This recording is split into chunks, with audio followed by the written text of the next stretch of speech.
میں کھانے اور پینے سے صبر کر لیتا ہوں، ولا اصبر عنہن، لیکن بیوی سے میرا صبر نہیں ہوتا۔ اب ذہن میں ایک بات آتی ہے کہ ایک دیندار انسان کے دل میں اتنی محبت بیوی کی کیسے ہو سکتی ہے کہ وہ کھانا بھی صبر کر لے، پینے میں بھی صبر کر لے، لیکن بیوی کے معاملے میں اس سے صبر ہی نہ ہو۔ تو امام ربانی مجدد ثانی رحمۃ اللہ علیہ کا ایک مکتوب سن لیجئے۔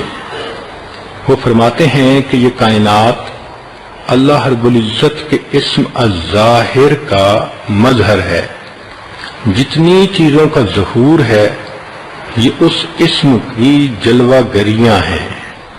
چنانچہ اللہ رب العزت نے اپنے جمال کو دکھانے کے لیے ایسی چیزوں کو پیدا کیا جو بندے کو بہت اچھی لگتی ہیں۔ کھانے پینے کی چیزیں، پھل ہیں، میوے ہیں، پھول ہیں، انسان کی رغبت ہوتی ہے کہ میں ان چیزوں کو انجوائے کروں۔ تو فرماتے ہیں کہ جس طرح باقی چیزوں میں اللہ نے ایک رغبت رکھ دی، سب سے کامل رغبت اللہ نے مرد کے لیے عورت میں رکھی۔ چنانچہ عورت کے اوپر الظاہر اسم کی تجلی پڑتی ہے اور مرد بے اختیار ہو کر اس سے محبت کرتا ہے۔ ذرا مکتوب ایک دفتر اول میں سنیے کہ امام ربانی کیا لکھتے ہیں۔ فرماتے ہیں کہ راہ سلوک طے کرنے کے دوران حق سبحانہ و تعالیٰ نے اس خادم پر اسم الظاہر کی تجلی کے ساتھ جلوہ گر ہوا، یہاں تک کہ تمام اشیاء میں خاص تجلی کے ساتھ علیحدہ علیحدہ ظاہر ہوا، خاص طور پر عورتوں کے لباس میں، بلکہ ان کے اعضاء میں جدا جدا ظاہر ہوا۔ اور میں اس گروہ یعنی عورتوں کا اس قدر مطیع اور فرما بردار ہوا کہ کیا عرض کروں، اور میں اس اطاعت اور فرما برداری میں بے اختیار تھا۔ اسم الظاہر کی تجلی کا جو ظہور اس طبقہ مستورات کے لباس میں ہوا، ایسا اور جگہ کہیں نہیں ہوا۔ جس قدر پاکیزہ اور عمدہ خصوصیات اور عجیب و غریب خوبیاں اس لباس میں ظاہر ہوئیں، اتنی کسی اور مظہر میں ظاہر نہیں ہوئی۔ میں ان کے سامنے پگھل کر پانی پانی ہوا جاتا تھا۔ اس کا مطلب یہ ہوا کہ یہ اللہ تعالیٰ کی حکمت بالغہ ہے، قدرت کاملہ ہے کہ اللہ نے معاشرے کو قائم کرنے کے لیے مردوں کے دل میں عورتوں کی فطری محبت پیدا کر دی، مگر ساتھ یہ بھی کہہ دیا کہ دیکھو، اگر تم پرسکون زندگی گزارنا چاہتے ہو تو نکاح کے ذریعے ایک دوسرے کے ساتھ محبتوں بھری زندگی گزارو گے، دنیا میں بھی اجر پاؤ گے اور آخرت میں بھی تمہیں جنتیں ملیں گی۔ اب یہ تو اللہ رب العزت کی ایک مہربانی ہے کہ اس نے اس محبت کو اتنا شدید کر دیا۔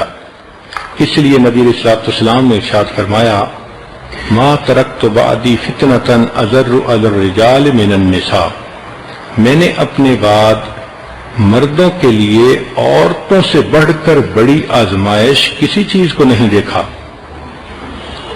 قرآن مجید کی آیت ہے، خلق الانسان ضعیفا، اللہ نے انسان کو کمزور بنایا۔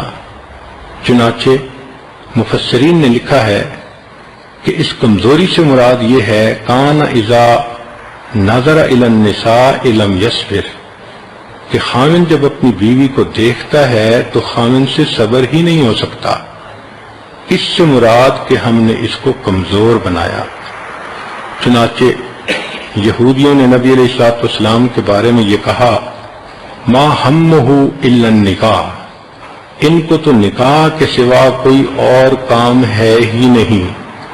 اس کے جواب میں اللہ رب العزت نے قرآن مجید میں خود فرمایا، ام یحسدون علی ما آتاہم اللہ من فضلہ، یہ لوگ حسد کرتے ہیں جو اللہ رب العزت نے انہیں اپنے فضل سے عطا فرمایا۔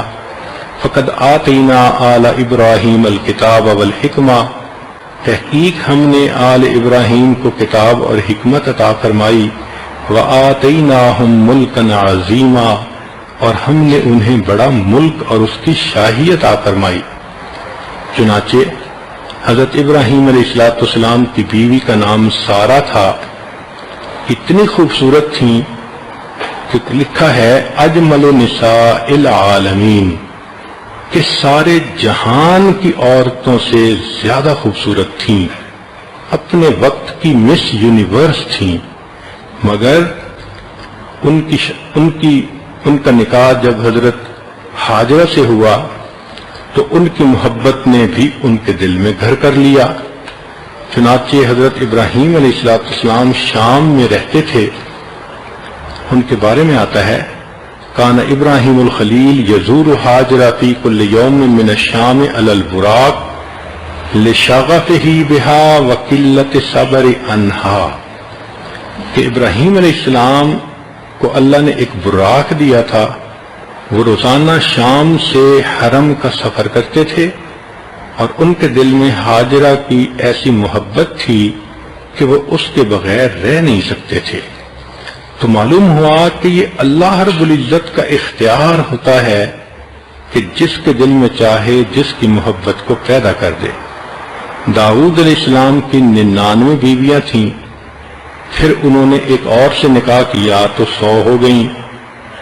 سلیمان علیہ السلام کی 90 بیویاں تھیں، اور ایک ایسی بھی رات تھی کہ انہوں نے 90 بیویوں سے ملاپ کیا۔ چنانچہ حدیث پاک میں آتا ہے کہ نبی علیہ السلام سے پوچھا گیا، سئل رسول اللہ صلی اللہ علیہ وسلم ان احب الناس الیہ، اے اللہ کے حبیب صلی اللہ علیہ وسلم، آپ کو انسانوں میں سب سے زیادہ محبت کس کے ساتھ ہے؟ فقال عائشہ، نبی علیہ السلام نے فرمایا کہ مجھے سب سے زیادہ محبت عائشہ کے ساتھ ہے۔ اتنی محبت تھی کہ کسی نے ام سلمہ رضی اللہ عنہا سے پوچھا کہ نبی علیہ السلام روزے کی حالت میں بیوی کو ہاتھ لگاتے تھے؟ انہوں نے کہا نہیں لگاتے تھے۔ اس نے کہا کہ عائشہ رضی اللہ تعالی عنہا نے یہ کہا ہے کہ نبی علیہ السلام نے روزے کی حالت میں بھی میرا بوسہ لیا۔ تو ام سلمہ رضی اللہ عنہا نے فرمایا، اس کو امام احمد نے روایت کیا کہ ان النبی صلی اللہ علیہ وسلم کان اذا رأى عائشہ لم یتمالک عنہا، کہ نبی علیہ السلام جب عائشہ کو دیکھا کرتے تھے تو وہ اپنے آپ کو ریزسٹ نہیں کر سکتے تھے، ضرور ان کا بوسہ لیا کرتے تھے۔ اس کا مطلب یہ کہ اللہ رب العزت نے ایسی محبت دل میں پیدا کر دی تھی۔ چنانچہ امام زہری رحمۃ اللہ علیہ لکھتے ہیں، اول حب کان فی الاسلام حب النبی صلی اللہ علیہ وسلم عائشہ، اسلام میں سب سے پہلی محبت نبی علیہ السلام کی عائشہ صدیقہ رضی اللہ عنہا کے ساتھ ہے۔ نام حبیبۃ رسول اللہ، چنانچہ ان کا نام رسول اللہ کی محبوبہ پڑ گیا تھا۔ اتنی محبت اللہ رب العزت نے ان کو عطا فرما دی تھی۔ لا الہ الا اللہ، لا الہ الا اللہ، لا الہ الا اللہ، لا الہ الا اللہ، لا الہ الا اللہ، لا الہ الا اللہ، لا الہ الا اللہ۔